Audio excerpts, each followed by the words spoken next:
बिस्मिल्लाहिर्रहमानिर्रहीम। अस्सलाम वालेकुम नाज़रीन, हम इस वक्त मौजूद हैं थाना ककराली के गांव सोहल में, जहां परागुंडा गर्दी, بدمعاشی और जुल्म की अनोखी तारीख रकम कर दी गई।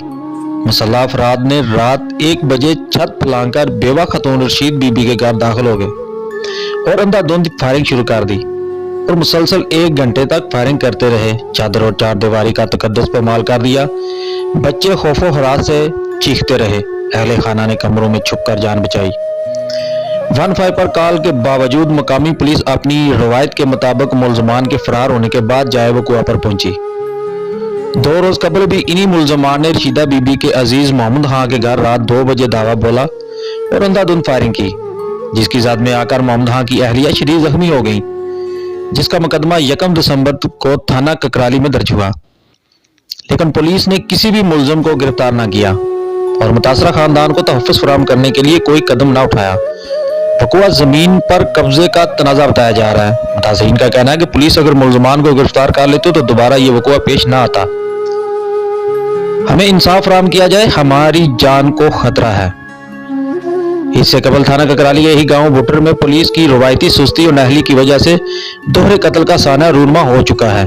नाज़रीन, जैसा कि आपने सुना कि बाअसर मुलजमान ने बेवह खातून के घर को कैसे सरेआम गोलियों से छलनी किया और धमकियां देते हुए आराम से फरार हो गए।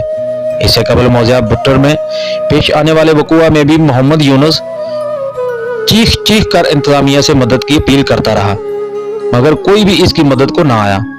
औरज़लम ने मोहम्मद यूनुस और इसकी आवाज़ को हमेशा के लिए बुलंद करने वाले बशीर भुट्टर को यके बाद दीगरे बेदर्दी से कत्ल कर दिया, जिसके मुलजमान आज तक पुलिस गिरफ्तार न कर सकी।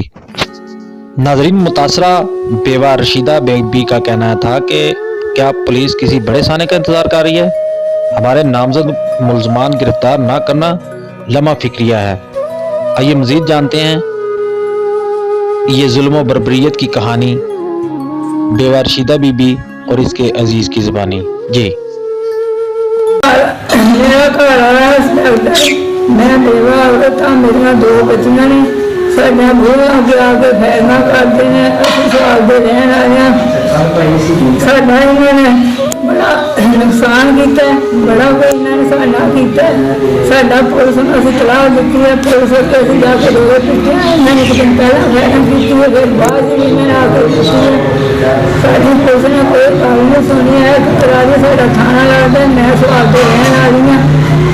साडी अज बेइज्जती की है। दूसरे दिन आए ने, इन्होंने आके साडा पूरा तबाह करा दी, तबाही कर छड़ी। साडे मकान बड़ा बात कर छड़े ने। कोई साडा इन्हां नाल तनाज़ा नहीं है, कोई लड़ाई नहीं, कोई साडा झगड़ा नहीं है।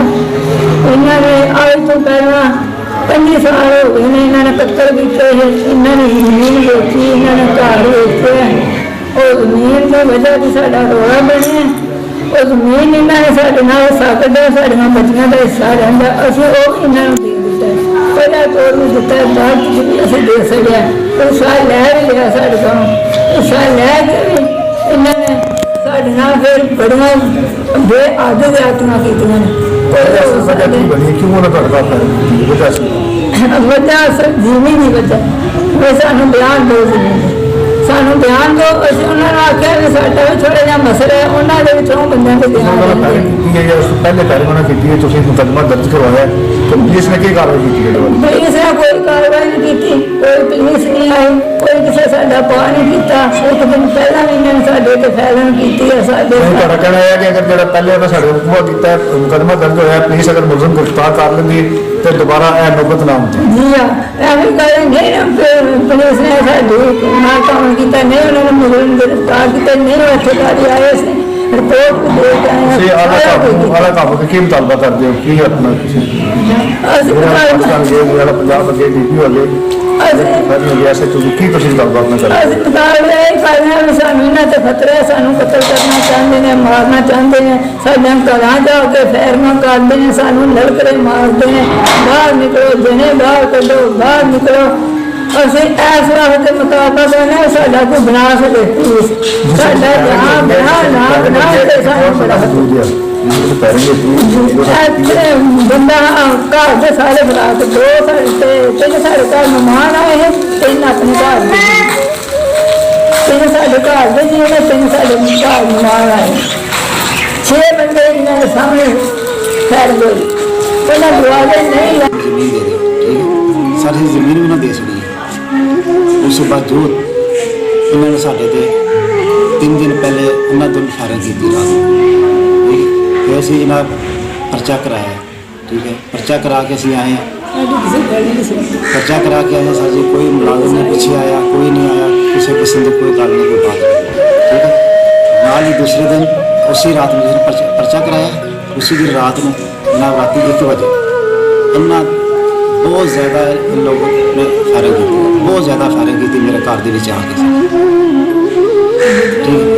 ਤੇ ਆ ਕੇ ਮੌਕਾ ਵੇਖ ਸਕਦੇ, ਠੀਕ ਹੈ, ਤੁਹਾਨੂੰ ਮੌਕਾ ਵਿਖਾਇਆ ਜਾਏਗਾ, ठीक है। तो बराए मेहरबानी मेरी इसको बोले की अपील है कि मेरे इंसाफ दिता जाए, ठीक है।